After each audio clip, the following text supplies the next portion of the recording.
হাই, আজি আপোনালোকক ঘৰতে কৰা শাক পাচলি অলপ দেখাম।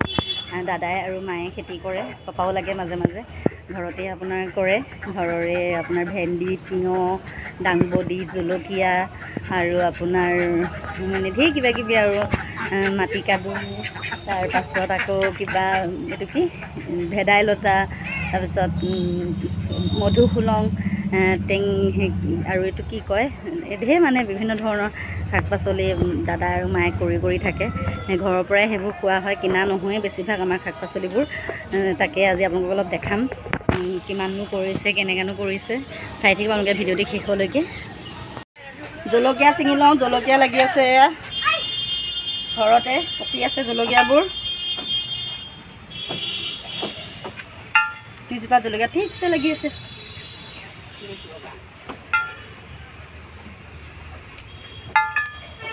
জলকীয়া ছিঙি ল'লোঁ। এয়া এইফালে পালেং লাগি আছে, এইবোৰ ঘৰতে আমি মাছ চাছ আনিলে মানে পালেং নিকিনো বজাৰৰ পৰা, ঘৰৰ পৰাই লৈ লওঁ, ঘৰতে লৈ মেলি খাওঁ। ইফালে এয়া মধুসোলং আছে, মধুসোলঙো ঘৰৰ পৰাই লওঁ, কিনা নহয় আমাৰ প্ৰায়ভাগ শাক পাচলি বজাৰৰ পৰা, ঘৰতে পোৱা যায় যিহেতু সেইবাবে। টেঙাও ঘৰতে লাগি আছে, এইবোৰ এতিয়া বগাই আছে। এইফালে এজোপা টেঙা মৰা, আৰু দুদিনমানৰ পিছত নলটেঙা খাব পৰা হ'ব আৰু। এইফালে ভেদাইলতাও আছে, ভেদাইলতা পকৰি খাওঁ বনাই বনাই মাজে মাজে। শুকলতি গছ ডাঙৰ আছিলে, মায়ে কাটি দিলে, বেছি ডাঙৰ হৈ গৈছিলে কাৰণে কাটি মেলি অলপ বজাৰৰ বেপাৰীক দি দিলে। বজাৰখনো পিছফালেই, সেইকাৰণে বেপাৰীক দিলে, বহুত ডাঙৰ হৈ আছিলে। পদুনাখিনি ইমান ধুনীয়াকৈ লাগিছে। এতিয়া আম টেঙাৰ ছিজন, আম টেঙাৰ লগত চাটনি কৰি মাজে মাজে। এয়া দাদাই ভেন্দি ছিঙি আছে, এইবোৰ ভেন্দি গছ। মানে আমাৰ ঘৰৰ বাৰী, এয়া ভেন্দি দুটামান ছিঙিলে। এয়া দাংবডি লাগি আছে, দাংবডি ছিঙি লওঁ দুটামান। ইফালে অলপ জংঘল হৈ আছে, বহুত দিন চফাও কৰা নাই, বৰষুণ দি আছিলে তাতে। ইফালে সোমাই যাব লাগিব দাংবডি ছিঙিবলৈ।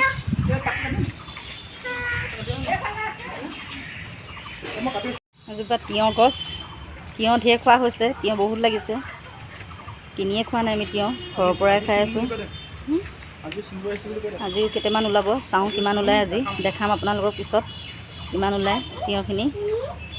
ভেন্দিকেইটা ছিঙি লওঁ, এতিয়া ভেন্দি লাগি আছে, ভেন্দিকেইটা ছিঙি লওঁ। এফালেও লাগি আছে,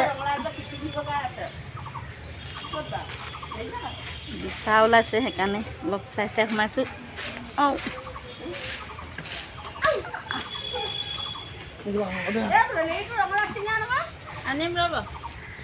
নৰসিংহ গছ, চাটনি বনাই খাওঁ কেতিয়াবা মাজে মাজে। নৰসিংহ আৰু মচন্দৰী মিলাই তাত বুট চুট কেইটামান দি দিলে ভাল লাগে খাই, সেইবোৰ চাটনি খাই থাকোঁ মাজে মাজে।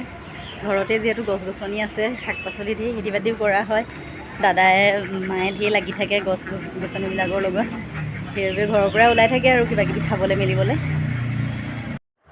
আপোনালোকে কমেণ্ট কৰিবচোন কাৰ কাৰ ঘৰত এনেকুৱা বাৰী আছে শাক পাচলি, আৰু ভিডিঅ'বোৰ যদি ভাল পায় তেতিয়াহ'লে ছাবস্ক্ৰাইব এটা কৰিবলৈ নাপাহৰিব। কাষতে থকা বেল আইকনটো টিপি দিব, তেতিয়া মোৰ আহিবলগীয়া ভিডিঅ'বোৰ আপোনালোকে পাই থাকিব। আৰু লাইক কৰিবলৈ নাপাহৰিব। বৈ বনশাক বুটলি আছে, চব মিছল কেনে মায়ে বনাব, দাদাৰ বনশাক খাবলৈ মন গৈ আছে কাৰণে। দাদাই পূৰা বাৰী চাফা কৰি আছে, সেয়া হেন্দালি পাতি দিছে, হেন্দালিৰ ওপৰত এয়া তিয়ঁহবোৰ দি দিছে, তিয়ঁহ গছডাল। এইফালে কাষতে মীনা বজাৰ, সেয়া দেখাইছিলে মীনা বজাৰৰ ভিডিঅ'। সেয়া ঘৰৰ কাষতে ফিল্ড আছে, ফিল্ডত এইফালে পিছফালে সিহঁতে খোৱা বোৱা কৰে। এয়া আৰু ইয়াত লাগি আছে এইকেইটা।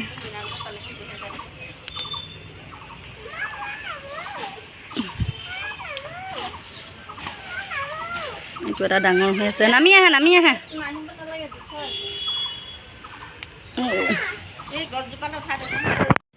এইজোপা কফুৰ গছ হয়। কঁঠাল লাগি আছে, কিবা কেঁচাই খোৱা কঁঠাল হয়, আৰু দুদিনমান লাগিব খাবলৈ, তাৰপিছতহে খাম আৰু। বাৰীৰ পৰাই শাক ছিঙিলে, সেয়া ৰাতিলৈ ভাজিব মায়ে, ৰাতি নাভাজে চাগে, দিনতহে ভাজিব। এয়া তিয়ঁহ আৰু দাংবডি কেইডালমান, ভেন্দি আছে আৰু কচু আছে, তললৈ আছে ভেন্দি, এয়া ভেন্দি আছে, এইকেইটা তিয়ঁহ, এইবোৰ ভেন্দি ছিঙিলে কালি নে পৰহি ছিঙিলে, সেইকাৰণে আজি বেছি নাই ওলোৱা, কেইটামান ওলাইছে। সেয়া এইকেইডাল শাক, ইয়াত লাই শাক মিক্স আছে, লাই শাক আছে, মাটিকাদুৰি আছে আৰু এইটো শাক আছে। এইটো কি শাক বুলি কয়?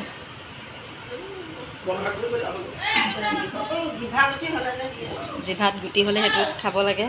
এইকেইটা কচু থু, এইকেইটা ভেন্দি, এইকেইটা দাংবডি বাৰীৰে হয় চব, এইকেইটা জলকীয়া, এইকেইটা তিয়ঁহ আৰু এইটো কলপচলা। কলপচলাও ঘৰৰে হয়, বাৰীৰে হয়, ঘৰতে কলগছ আছে। তো এয়াই আজি ছিঙা হ'ল, কালি ছিঙিলে কাৰণে আজি ইমান নোলালে।